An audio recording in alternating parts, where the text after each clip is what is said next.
Hola, ¿qué tal? ¿Cómo están? Muy buenas tardes. Qué gusto tenerles aquí nuevamente en un episodio más de The Working Actor by Casting Workbook. Y en esta ocasión nos quedamos aquí en la Ciudad de México para tener un invitadazazazo de lujo, una institución en la publicidad, en la producción y en la dirección. Con ustedes, Simón Bros. Simón, ya se escuchan los bombos y los platillos. Gracias por estar aquí. ¿Cómo te encuentras esta tarde? Muy bien, muy bien, Pau. Qué gusto platicar contigo. Qué Gracias. gusto que hayas aceptado para compartir información que nos ayude a inspirarnos en nuestras carreras. Yo les quiero platicar un poquito quién es Simón Bros. Simón es un director y productor mexicano y así como lo oyen, ha sido reconocido como el director más premiado en la historia de Iberoamérica en publicidad. Sus bases son ciencias de la comunicación y filosofía y letras en la UNAM. Recibe una beca para estudiar en el Centro de Ciencias Cinematográficas en Florencia, en Italia, y ahí también realiza un posgrado en dirección cinematográfica. Ha dejado su huella en televisión, cine, cortometrajes, documentales, y entre sus trabajos más destacados en televisión se encuentra Diario de un cocinero, que ganó el premio a mejor programa de TV otorgado por la revista Travel and Leisure. En el ámbito cinematográfico, Bros ha producido notables películas como Who the Hell is Juliet, Second Century, además de numerosos cortometrajes. Y su película Malos Hábitos, que aborda los desórdenes alimenticios, fue presentada en el Festival de Cannes y recibió múltiples galardones en festivales internacionales como el Festival Internacional de Cine de Guadalajara, Montreal, Bogotá, Las Vegas y Sundance.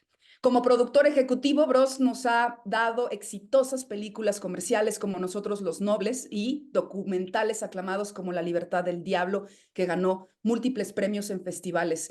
También produjo La Cuarta Compañía, que ganó 10 premios Arieles, incluido el Ariel a la mejor película. Y actualmente, Bros Simón continúa su carrera produciendo y dirigiendo cine de ficción, documentales, cortometrajes, televisión y cine. Simón, estudiaste Ciencias de la Comunicación y Filosofía de Letras en la UNAM. ¿Cómo crees que estas disciplinas han influido en tu carrera como director y productor? Estudié comunicación en la Ibero y luego Ah, estudié en la Facultad de Filosofía y Letras en UNAM. sí, Simultáneamente era una época en la que uno podía ir de Churubusco a la UNAM muy rápido. rapidísimo. O sea, se podía ir de un lado a otro muy rápido. Ahorita que oía el currículum, que ahora sí que no sé ni de dónde lo sacaste, pero luego me lo pasas, porque La siempre, investigación. claro, me piden cosas y yo nunca tengo nada, pero claro, lo que estoy viendo es que no es que yo trabaje como loco, 25 horas al día, sino que ya han pasado muchos años y por eso hemos hecho tantas cosas. No digo no digo hemos como una cuestión imperial, sino porque lo que hace uno en realidad lo hace todo un equipo de trabajo. Y uno de mis orgullos más fuertes, más grandes, es que muchísima de la gente con la que empecé a trabajar, después de más de 30 años, seguimos trabajando juntos. Somos un equipo. Digamos que yo represento a ese equipo. Pues la verdad es que los inicios fueron muy inconscientes. O sea, yo estaba en un viaje de estos de mochila por Europa a final de los setentas cuando, cuando hablé a México, esas llamadas que eran rapidísimas y carísimas, Costosas. y tenían, si no te aceptaron la llamada por cobrar, ya no hablabas nunca con tu familia, porque costaba muchísimo dinero. Entonces, este, me acuerdo que me dijeron, ya tienes que llegar y cuando llegues tienes que entrar a la universidad. ¿Qué estudia? ¿Qué quieres estudiar? Y yo no tenía ni idea y la verdad es que mi madre fue la que me inscribió a comunicación en la Ibero porque como que era un poquito de muchas cosas, un poquito de todo. Ese fue el motivo. Realmente no saber qué es lo que uno quería, que yo quería hacer o qué quería estudiar fue lo que, fue lo que hizo que me inscribiera a comunicación ahí. Y luego estando en comunicación, dije, para mí, desde aquel entonces decía, lo que más me gusta es el cine, lo que más me gusta es la publicidad, lo que más me gusta, son los documentales.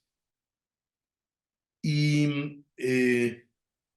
y con mi amigo Gerardo Beltrán nos inscribimos, él también estaba en Libero, nos inscribimos a la Facultad de Filosofía y Letras en UNAM, que debo decir que también el examen, aunque era en el Estadio Azteca y había muchísima gente, era muy fácil de pasar, era un examen de opción múltiple muy fácil de pasar, no como el de ahora, que parece que es un examen complicadísimo. Y era muy divertido. De la Ibero no solo eh, eh, saqué este pensamiento universal jesuítico, siendo yo de origen judío, me pareció fantástico todo este pensamiento jesuita, y con grandes educadores. Y por supuesto de ahí salió Eri mi mujer. Este, y por el otro lado, de la UNAM, em, eh, creo que fue muy buena decisión entrar a la Facultad de Filosofía y Letras a Letras Hispanas, porque, y lo sigo pensando, que no necesariamente eh, vale la pena estudiar guionismo como tal, Sí. sino que estudiar algo más general como filosofía y letras o letras específicamente, Más formativo. más formativo en esa etapa de la vida, Ujú, me ayudó claro. para luego ya poder especializarme y, y ver para dónde iba. Yo creo que cuando tienes 17 18 años es muy difícil y genera mucha presión el hecho de que tengas que decidir qué vas a hacer el resto de la vida. Ujú. Y más ahora más ahora que las posibilidades de trabajo son cada vez más chiquitas, ¿no? Simón, ¿quiénes han sido las personas que más han influido en tu vida y en tu carrera? Y sobre todo, compártenos cuáles fueron esas lecciones importantes que aprendiste de ellos. Mira, bueno, en mi vida, este, l- mi familia y mis amigos, y entre mis amigos incluyo a amigos que no conozco, a amigos imaginarios. ¿Cómo es eso? Y, yo de repente siento que con ciertos autores, ya sea de cine o de la literatura, o ciertos pintores, son casi mis amigos. O sea, cuando se murió Chagall, yo sentía que se me había muerto un tío cercano. O sea, por un lado tengo la familia, que fue, por supuesto, una gran influencia, un gran apoyo. Ahí están mis hermanos. Mm. Somos una familia muy unida y con mis hermanos que he trabajado muchos años, nosotros somos cuatro. Uno es médico, eh, y, pero los otros dos se han dedicado también a cuestiones de cine y de publicidad. Rubén es, Rubén es production designer, muy exitoso. Y Beto se retiró hace poco, pero es un gran productor. Y está Daniel, mi hermano, que es médico. Eh, Mi papá era un hombre de mucho trabajo. Eh, yo en algún momento dado menospreciaba un poco el hecho de que mi papá era el clásico judío, comerciante, trabajador, pero poco a poco he ido aprendiendo a admirarlo muchísimo, esta cosa de disciplina y amor por la familia y amor por el trabajo. Y por supuesto mi mamá, que mi mamá es una mujer que está fuera de su tiempo, una mujer muy estudiosa, una mujer que se rebeló, se divorció de mi papá, nunca más que quiso tener ningún hombre que le estuviera dando órdenes ni mandatos, y, y que estudió muchísimo, una mujer que ha estudiado mucho. Eh, eh, en la casa siempre se leyó y siempre se fue al cine. En la época escolar, digamos, en la primera parte, en la primaria, secundaria, tuve un maestro que se llamaba José Salat, que fue Mm, una gran influencia en mi vida. Era un maestro que nos llevaba los fines de semana al CUC, que era el centro universitario, a donde se veía cine, eh, eh, con un gran amigo de Buñuel, que era el que lo dirigía. Este, y de ahí en la universidad tuve maestros increíbles como Paco Prieto o como Fernando Moret y gente como el Sergio Fernández en UNAM también, que fueron de gran influencia. Y luego viene esta cosa intermedia en la que tuve maestros, amigos ya contemporáneos, como Guillermo Arriaga, como ujú, mi compadre Guillermo, somos prácticamente de la misma edad, o Gerardo Beltrán, mm, eh, gente que, gente que ha sido mi maestro cotidiano, digamos, ujú, ujú, ujú. que es de mi misma edad, pero siguen siendo mis maestros. Y por el otro lado, mis amigos que te digo que como Chagall o, este, o me acuerdo cuando se murió Paul Newman, ¿no? Sí. Como si muriera un, este, un pariente, ¿no? Gente muy cercana, muy cotidiana, que su obra me ha influido mucho. Y ese es un lado, digamos, ese es el lado de las influencias así directas. Y por el otro lado, creo que en mi trabajo una influencia fundamental es la calle, es el Ujú. salir, ver, hacer cosas, este, no solo verte en un espejo, que además es como un peligro muy grande actualmente en las redes, que nada más te estás viendo a ti mismo y rebotando lo que tú piensas, sino salir y tratar de ver al otro, ¿no? Oye, Simón, cuéntanos algún momento decisivo en tu vida que cambió la dirección de tu carrera o de tu perspectiva sobre la industria. ¿Recuerdas alguno? Sí, bueno, recuerdo muchos, mira, recuerdo muchos, pero no son tantos como yo quisiera. Yo pienso que cuando uno trabaja filmando lo que sea, tú trabajas mucho y preparas mucho para llegar a un set en el que haya control, en el que haya control del set. Pero si vas bien preparado y perceptivo, en ese set pueden suceder milagros. ¿Qué quiero decir con los milagros?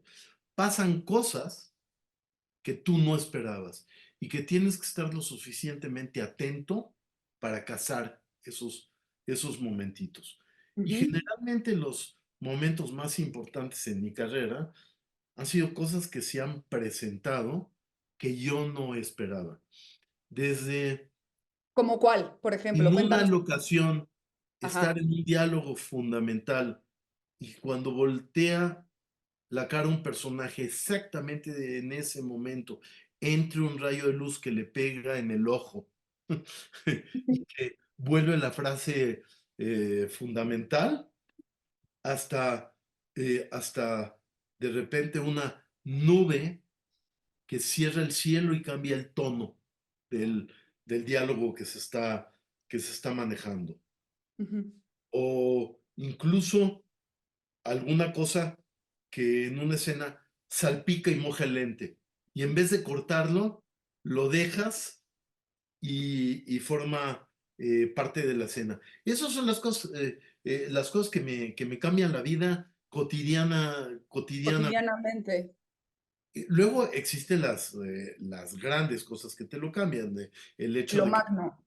el hecho de que te llamen para filmar en otro país, para mí, a mí me encanta ir a otros lados y conocer otras cosas. Entonces, desde, se ríen mucho porque a mí cuando me dicen, es que vamos a tener que salir a filmar a la Marquesa, yo ya me emociono, ya me gusta. O sea, yo salir aunque sea a filmar gente que come quesadillas en Tres Marías, para los que no saben que están en otros lados, es un pueblito que queda, digamos que a una media hora de la Ciudad de México, yo ya me emociono.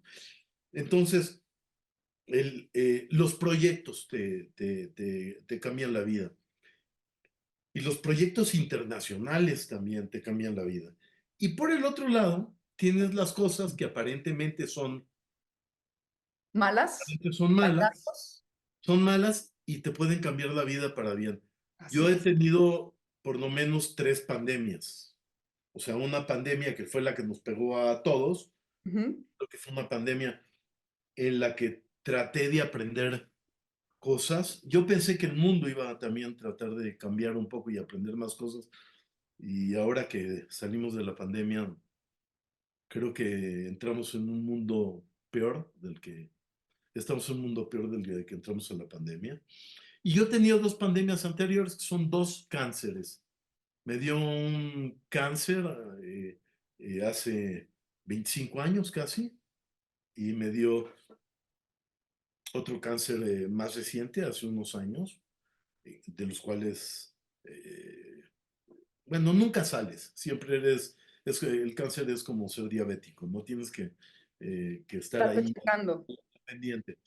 Pero curiosamente, estas enfermedades, eh, en vez de, se volvieron como momentos para pensar y momentos para reflexionar y momentos para ver qué es lo que quería hacer después. Eh, en el primer cáncer, efectivamente, como decías en el currículum, me da un poco de vergüenza en la semblanza, pero justo me toca cuando me dan muchísimos premios, me nombran los mejores directores de- del mundo y muchos reconocimientos y cuando más alza te sientes, llega una enfermedad como esta y te pone en tu lugar y te das cuenta que eres chiquitito y que, y que tienes que ponerte en tu sitio, que eres como una plumita a la que le soplan y que eres muy endeble. Y cuando eh, salí de ese cáncer y lo que entendí es que quería seguir haciendo muchos trabajos, a partir de ahí nunca más volví a concursar. Mm. Cáncer, por ejemplo, nunca más volví A a menos que me inscribirte. metan inscribirme. Mi trabajo ha concursado, pero yo como tal no me he inscrito y de verdad no ha sido por vanidad, ha Claro. sido porque a mí eh, el hecho de medirme por el reconocimiento de los demás Ujú. me hacía muchísimo daño. Es paradójico porque ese primer cáncer me enseñó lo que vemos ahorita todos los días con las redes sociales. Yo no tengo redes sociales por lo mismo. Eh, Pongo algo en una red cuando tengo que comunicar algo que me parece que es importante o decir algo, algo que creo que los demás tienen que escuchar, pero, pero esta cosa de estar pensando en quién te pone manita para arriba o corazoncito o cuántos followers tienes, es lo mismo que en aquella época cuántos premios ganaba y cuántos aplausos te daban. Y luego también aprendí ahí que vale la pena, claro, si lo necesitas hay que trabajar en lo que sea. O sea, yo he sido muy afortunado en poder trabajar en lo que me gusta y poderme mantener y poder ganar mi sustento haciendo cosas que me gustan. No todo mundo lo puede hacer y yo entiendo que de repente hay que hacer lo que sea para Ujú. poder ganar el dinero para mantenerte y trabajar. Pero en ese momento que lo podía hacer, dije, voy a escoger proyectos que me guste hacer. Y no solo grandes proyectos, también proyectos chiquitos o proyectos que me significaran mucho. Ideas, buenas ideas, y, y, y ahí entran otra vez todos estos maestros en la industria, maestros como maestros contemporáneos y más chicos, como Ana María Labonaga, Raúl Cardoso, Pepe Becker, o Joshua Buena, o el Pana Rechedera, gente con la que he ido trabajando y aprendo todo el tiempo. Ahí mismo, eh, en el segundo cáncer, me trajo de aprendizaje que, que, que no debo de controlar todo, que hay cosas que no puedes controlar. Entonces hay Ya. que dejar que pasen ciertas cosas. Eh, Eso ya lo sabía antes, pero lo hice mucho más consciente. El hecho de que tú tienes que contratar gente que sea mejor que tú. En todo lo que tú contratas, no tienes que controlar gente a la que puedas mandar o controlar. Tienes que contratar gente que sea más talentosa que tú en el área que lo estás contratando.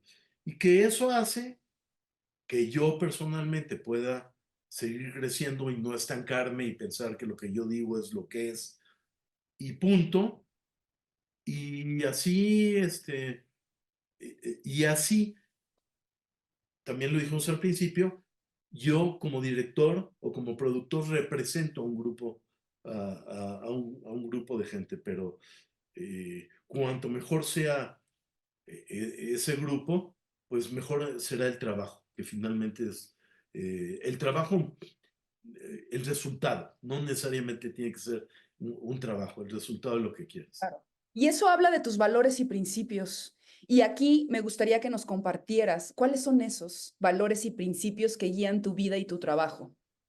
Mira, para mí es muy claro y es quizás muy inocente el asunto, pero hay cosas que no puedes decir porque pecas de naif, pero ni modo, así soy yo.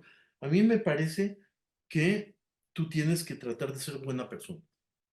O sea, tú no puedes ser buena persona porque te lo ordene un libro, ya sea la Biblia o el Corán.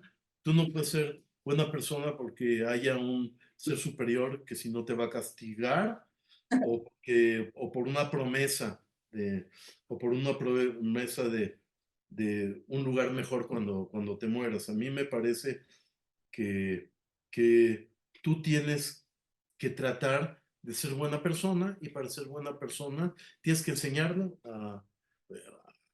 en mi caso, a mis hijos o tratar de poner el ejemplo de, de ser buena gente, de ser buena persona y de no pasar por encima de nadie. Eh, a veces el director, y hay muchos estilos, hay el estilo este del director matasets que grita Mm. y solo se hace su voluntad y a través de eso se hacen grandes obras. Kubrick es un ejemplo de eso y hay leyendas increíbles sobre eso. Y digo, por supuesto, sin compararme, pero yo digo que yo hago exactamente lo contrario. O sea, yo mantengo un orden estricto, porque un set tiene que ser Claro. una cosa muy ordenada. Digamos que sí hay una cuestión jerárquica en la cual hay Sí, últimas palabras, porque si no, sí. se podría jamás hacer ni siquiera una toma, Te pero, atribuyo. pero son lugares, pero tienen que ser lugares que que te brinden felicidad, aunque estés filmando un drama tremendo. Para mí, el set es un lugar que me apapacha. Y trato de que apapache también al resto de la gente, que se genere un ambiente, un ambiente confortable. Creo que es un cultivo bueno ese, para que se generen eh, buenas ideas y pasen cosas, esos milagritos de los que estábamos hablando. Y por supuesto, dentro decía Groucho Marx que si no te gustan mis principios, no te preocupes, también tengo otros, decía, ¿no? No, yo creo que el hecho de no joder a la otra persona y cuando puedas ayudar y hacer que el otro esté mejor, automáticamente la ley del espejito, soy espejo y me reflejo, Sí. eh, va a suceder. Eh, Creo Y que en un mundo en el que ahora hay estas políticas de vamos a cerrarnos, vamos a cerrarnos, vamos a cerrarnos, vamos a poner muros, no dejemos que el otro venga, el que es diferente a ti, el que es es un diferente a daño. ti es malo, Es malo, es es peligro, ¿no? Estamos en peligro. un momento desde la pandemia, ¿no te parece? Desde la pandemia está este mensaje que no hablaremos de conspiraciones, pero en realidad si no, nos vamos a lo más básico, la pandemia es, el mensaje es el otro es un peligro, el otro te puede matar, el otro te puede hacer daño, ¿no? Aléjate del otro, no hay que no haya contacto, que no haya conexión. Y actualmente estamos ahí. Claro, y la manera de protegerte es encerrándote. Así es, Es, aislándote, no, sí. conectándote. Y me parece que, digo, es un cliché, pero es mucho mejor hacer puentes que hacer muros. O sea, es mejor comunicarte con el otro. Es más, me parece que, y de esto ya hablaba Octavio Paz, fíjate que hice, cuando hablé de Octavio Paz, y, y él hablaba de la pluralidad, ¿no? Hablaba de que cuanto más plural una sociedad, mejor sería. Y Sería. nosotros estamos en México, afortunadamente, en un lugar en el que pasa gente y hay migraciones. Em, yo creo que Grecia, la También antigua Grecia, Roma o, o Perú, los incas, eran lugares de paso de muchas culturas, en los cuales había conflictos, pero también se quedaban con la cultura de los otros, o en algunos casos se la quedaban a fuerzas, pero en otros la iban absorbiendo con el tiempo. Y creo que México, y bueno, y por eso también la cultura prehispánica y luego la cultura del mestizaje mexicano hace que efectivamente, como decía Vasconcelos, seamos seres cósmicos, ¿no? O sea, gente que tiene la fortuna de poder estar en contacto con otras culturas que no necesariamente, y que no las tienes que satanizar. Yo claro. cada vez que dicen es que viene gente de Sudamérica o de Centroamérica que van a pasar y quieren ir a Estados Unidos o a Canadá, eh, lo primero que pienso es, hijo, esta gente tuvo que dejar todo en su vida y arriesgar su vida para ir a otro lado. ¿Cómo será su situación? Pero por el otro lado, ellos traen un bagaje cultural, una fuerza laboral y una humanidad que, que, que vale la pena que nos demos cuenta que es fundamental para generar la nueva cultura. ¿Cuál es tu diferenciador, Simón Bros? Estamos hablando de una globalidad de directores que hacen publicidad y ha sido nombrado uno de los mejores del mundo. ¿Qué ofrece Simón Bros que no ofrecen los demás para poder estar en el top a nivel internacional? Yo creo que por un lado lo que ofrezco es, vuelvo a repetir, un equipo de trabajo increíble. O sea, yo ofrezco que quien hace el vestuario es increíble haciendo el vestuario, quien hace el production design es increíble haciendo el production design. O sea, yo ofrezco un equipo de trabajo fundamental y en mi caso personal, yo ofrezco honestidad. O sea, no le estoy lavando la píldora al cliente. No estoy todo el tiempo solo haciendo que él escuche lo que quiere escuchar. No soy un espejo o un servidor hay esta parte en las agencias que se llama servicio al cliente, que Ujú. son un poco como meseros y van tomando nota de qué es lo que quiere. Yo, en mi caso, y ya sea comercial o una película o un documental, en los comerciales yo digo que yo filmo ajeno, así como lavar ajeno, pero creo que lo que ofrezco es una mirada, o sea, una mirada sobre las cosas honesta Ujú. y a veces equivocada, ¿eh?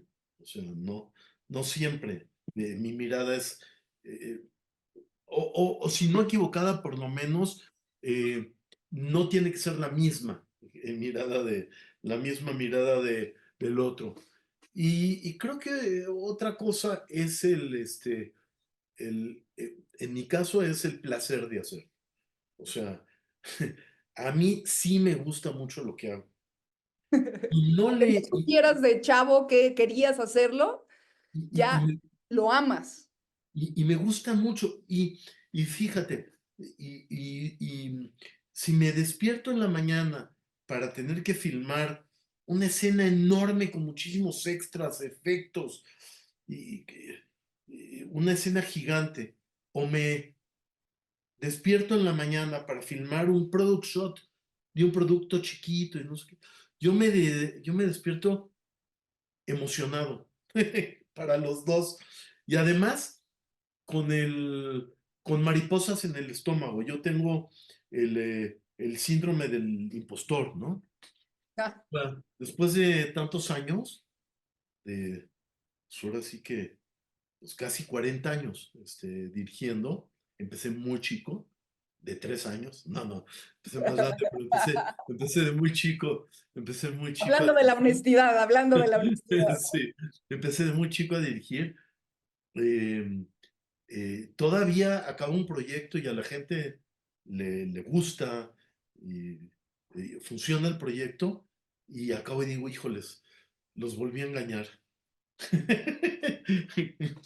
Les gustó a todos y claro, ahí empieza un proceso de autocrítica y de crítica en equipo, eso siempre lo hacemos, para ver qué hacer, qué no funcionó Ujú. o qué nos funcionó para lo que funciona, replicarlo en próximos trabajos y lo que no funcionó, tratar de mejorarlo. Y creo que esto hace que el trabajo no envejezca, cosa que no puedo hacer conmigo. Este, el trabajo puede no envejecer, y, y- pero yo no puedo parar de envejecer. Oye, Simón, no puedo evitar hacer una pregunta sobre este tema en particular.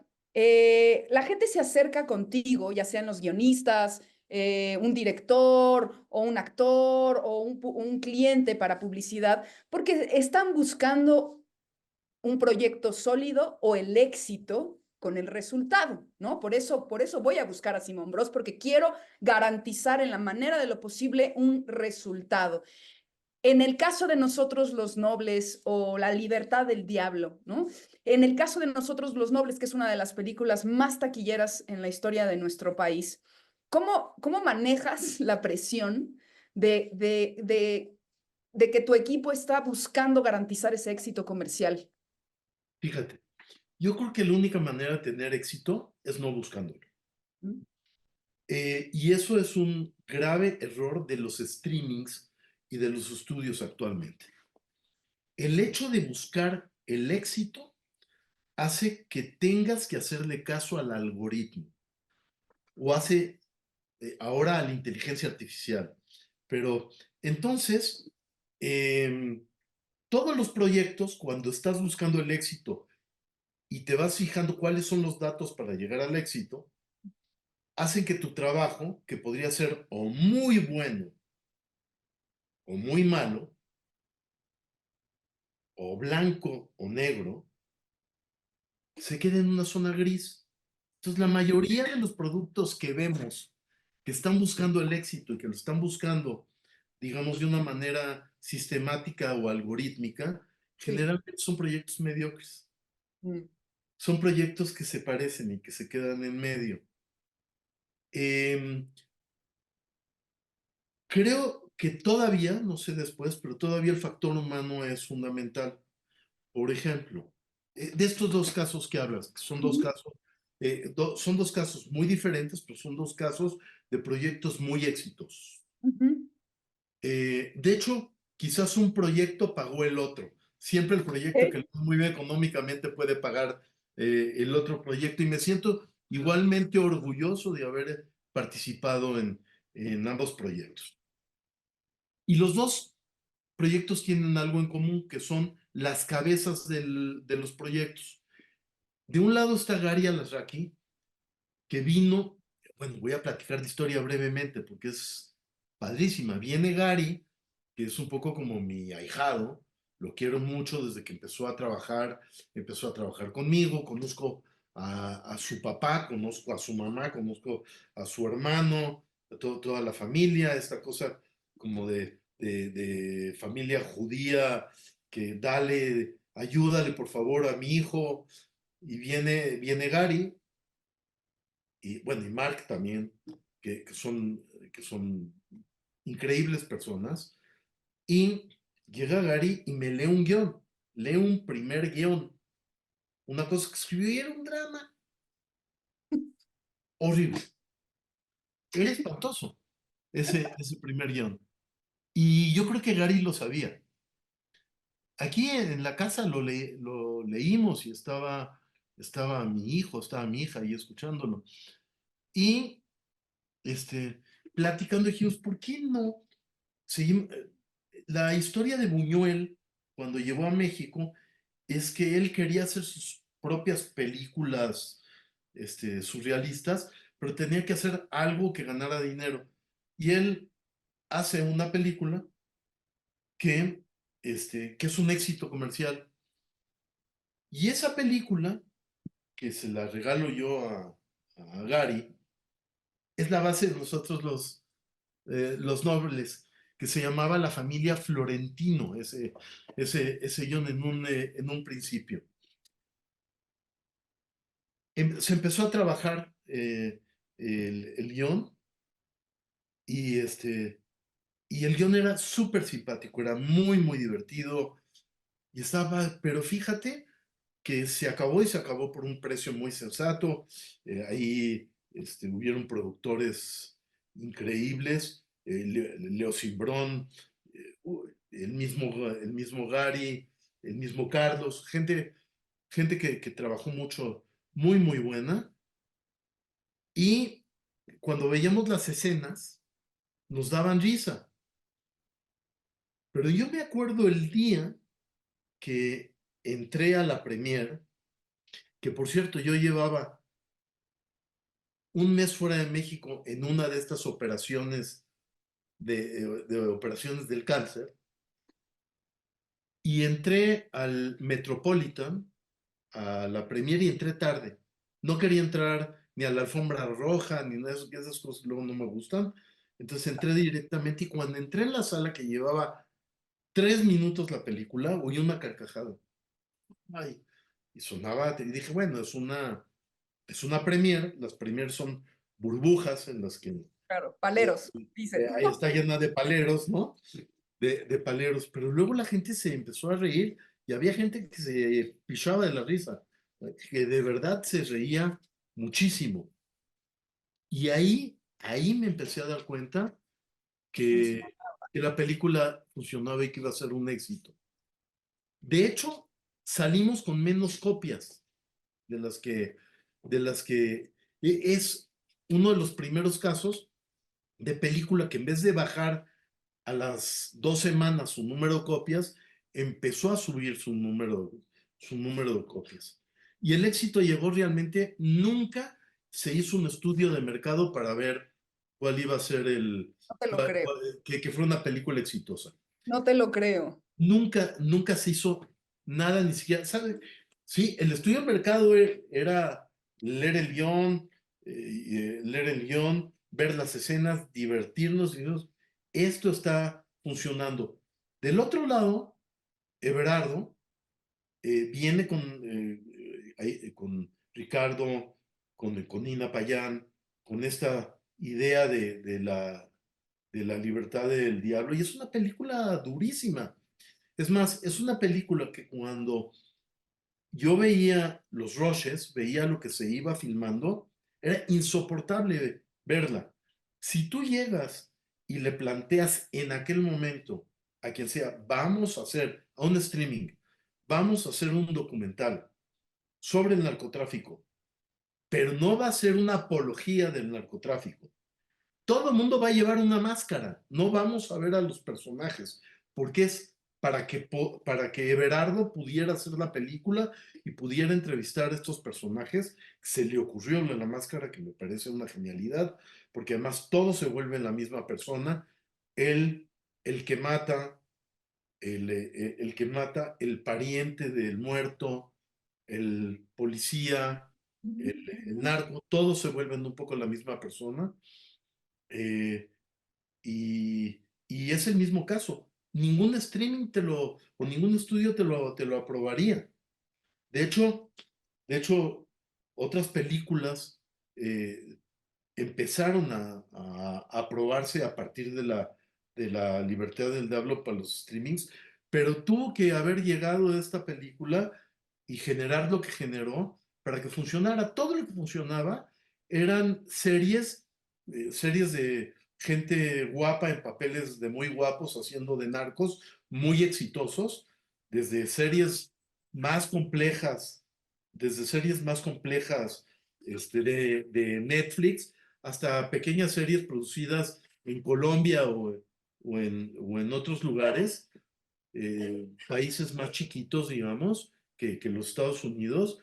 Y creo que ahí tampoco hubo un análisis para que la película fuera exitosa. Fueron muchísimas ganas de hacerla por parte de Berardo, muchísimo trabajo, una visión increíble de Ina Payán para, para, para, para producirla.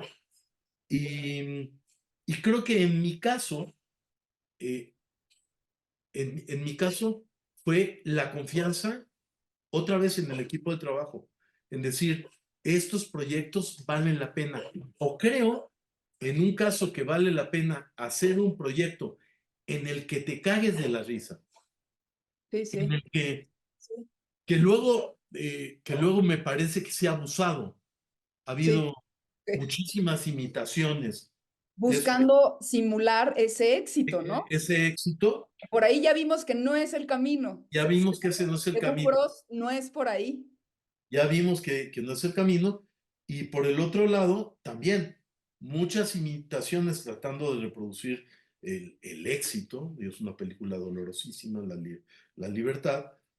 Y la verdad es que surgen de algo profundo en uno las ganas de reírse y esta necesidad de morirte de la risa y en la otra, eh, esta necesidad de comunicar algo y algo importante, algo que por lo menos nosotros pensamos que es importante. También ha sucedido desde proyectos muy chiquitos hasta más grandes, que proyectos en los que tú piensas, esto le va a encantar a la gente y no le acaba Claro. no le acaba de gustar. Y eso no quita que, que a lo mejor personalmente me sigan gustando. Yo me acuerdo que cuando hicimos con Markovich, ¿Quién diablos es Juliet? Que fue uno de los primeros, estoy hablando de hace mucho, de los primeros películas documentales, que era docuficción, quizás fue la primera que se hizo, bueno, conscientemente en México, porque ya el automóvil gris, la Ujú. película de la banda del automóvil gris, ya era una ficción, porque cuando a ellos los fusilan, a los malandrines, es el fusilamiento real, el de la película, cosa que a mí me ha impresionado siempre mucho. Pero en ese caso, nosotros veíamos la película, nos gustaba muchísimo. Fue una película que, que hizo, Markovich ganó Sundance con la película, le fue muy bien en festivales, pero luego cuando se quiso poner en en el cine, a la gente no le interesó tanto. Entonces pensábamos que si ya nos gustaba tanto y le había ido también en los festivales, cuando llegó a las pantallas, duró muy poquito tiempo. Y eso sí es impredecible. Ahora, yo veo esa película ahora que deben ser como 27, 28 años después, y es una película de la que me siento orgulloso de haber participado.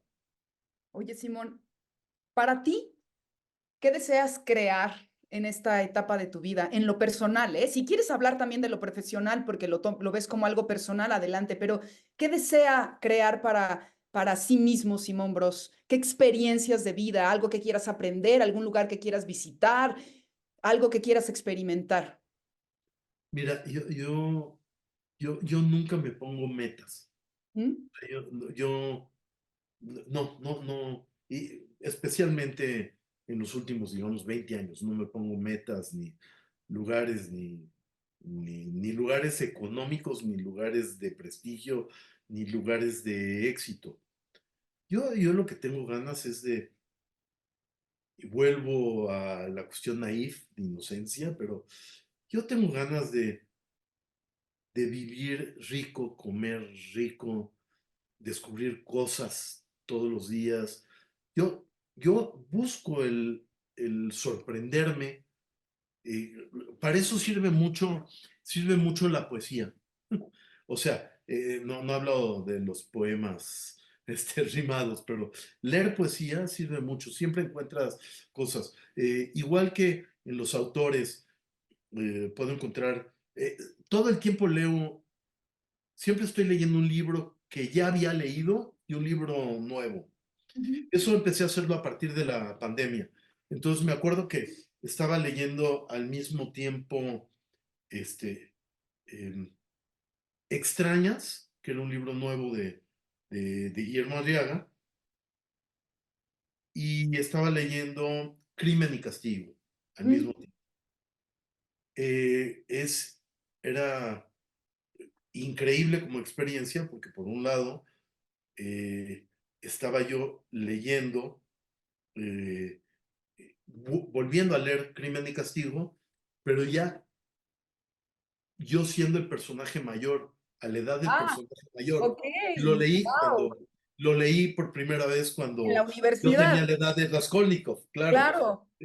Y, y luego estaba leyendo un libro muy actual, muy moderno. De hecho, todavía no salía a la venta.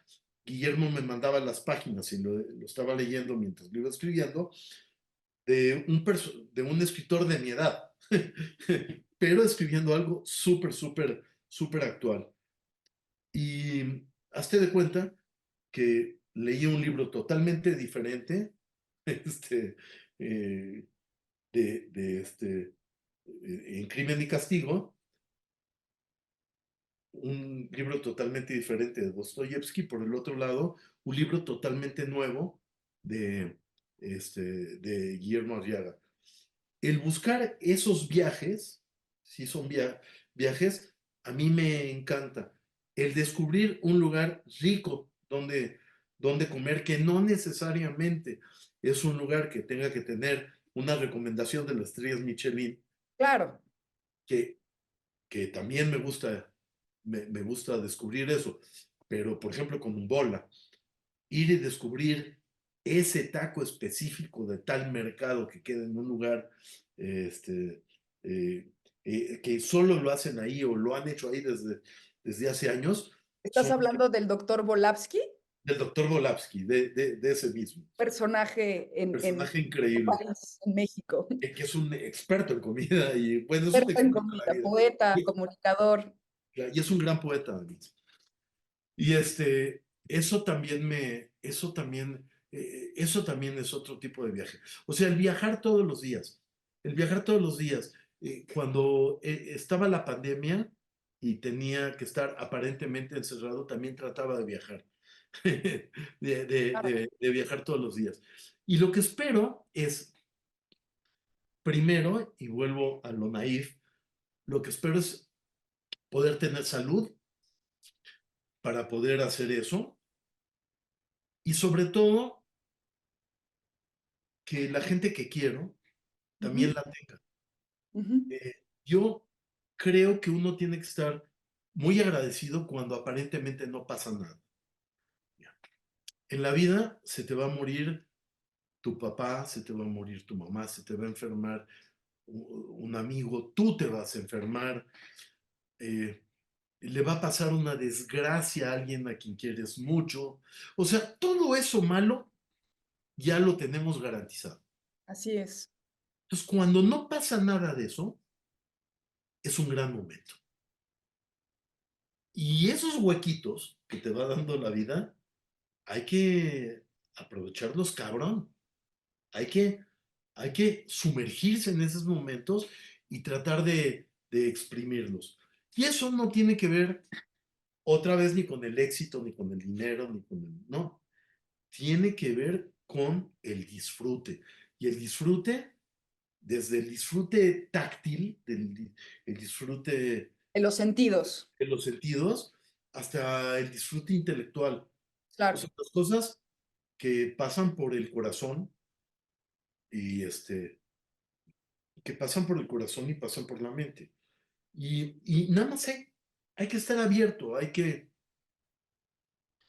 ser receptivo y hay que dejar que las cosas pasen. Si tú controlas todo y tratas de controlar todo, no vas a dejar que esas cosas sucedan. Lo mismo que hablábamos en el set, de que hay que estar lo suficientemente preparado para luego encontrar los milagros del set y ser receptivo. Yo creo que en la vida también hay que hacer eso. Y para eso no necesitas ni drogarte, ni beber, ni llegar a estados. No, no, no, no. Imagínate si yo me drogara y bebiera. No, no. Estaría todo el día perdido. Eso lo hace casi cualquier cosa. O sea, y, y, y, y el otro día estaba leyendo, le preguntaron a Einstein que si creía en Dios. Mm. Y Einstein decía que él creía en el Dios de Spinoza. Y Spinoza es este judío que fue excomulgado de la comunidad, que, que creía en la naturaleza y creía en Claro, todo. No era claro. precisamente panteísta, pero creía en todo lo en todo lo que en lo que lo rodeaba. Y yo creo que el creer en lo que me rodea y tratar de cuidar las cosas que se están destruyendo y poder pensar en el otro otra vez. Eso es lo que me gustaría hacer. Simón, estamos ya por terminar esta increíble sesión y esta charla en que nos has compartido cosas extraordinarias. Me gustaría saber, para terminar, ¿qué hace Simón Bros activamente para dejar dejar un legado o un mundo mucho más esperanzador a su familia, a sus hijos, a los jóvenes que vienen en el camino? Fíjate, yo no trato de dejar un legado, o sea, yo no quiero dejar un legado, un, Ya un- está, Simón. un Ya, legado, ya sé, queriendo o no, ya existe, ya está ese legado. pero digamos que no es intencional el dejar el ¿Ok? legado o ese recuerdo. Yo creo, eso sí, me gustaría poder dejar a, a mis hijos, a mis nietos, a la gente que siga, a mis amigos, eh, eh, tratar de dejar aunque sea con granitos muy chiquitos de arena, dejar algo mejor. Por ejemplo, Ujú, aquí al lado de mi casa, así de chiquito el asunto. Se estaba haciendo una construcción, iban a tirar un árbol, un árbol que tiene 130 años, ¿no? Porque iban a hacer una casa. Bueno, pues, y ahí sí vale la pena meterme, y aunque yo no soy Greenpeace, pelearme todo lo que se pueda tiren para que no tiren el árbol. Eh, tratar de hacer cosas, desde separar la basura, mm, tratar de no insultar al otro, cosas que voy aprendiendo yo reconocidamente. Puedo ser muy sarcástico y de repente hago chistes, hago chistes, trato o sea, el humor y yo creo que nos va a salvar, es una de las cosas que nos va a salvar, pero, pero, pero tratar de no insultar al otro, o sea, que el otro de no estar bien yo a través de el que esté mal, el de enfrente. Es muy difícil, ¿eh? Sí, Es muy claro, por difícil supuesto. Somos hacerlo individualistas. totalmente. Nuestra educación, desafortunadamente, inconscientemente es hacia el individualismo. Y sabes qué, y tratar de siempre de ver que hay otras formas. Hay este libro que se llama El pensamiento salvaje de Claude Lévi-Strauss, como el de los jeans, que es un libro del siglo pasado, pero que habla que hay otros pensamientos que no son necesariamente el tuyo, Ujú, eh, pero que tienes que tener la capacidad de poder respetar. En este caso hablaba sobre la ciencia, de que hay ciertos procesos, por ejemplo, en ciertas tribus en África, de curación, que no necesariamente están, que no son cercanos a procesos científicos de la Clínica Mayo de Rochester y que sin embargo son igualmente efectivos. Paradójicamente, ya pasando los años, empiezan algunos a aparecerse. ujú, ujú. Igual que la ciencia y la filosofía, que aparentemente están totalmente desligadas, creo que la única manera de, de pensar en ciencia actualmente es a través de un pensamiento filosófico, o sea, el pensar en filosofía cuántica o en Claro. es un pensamiento mucho más complejo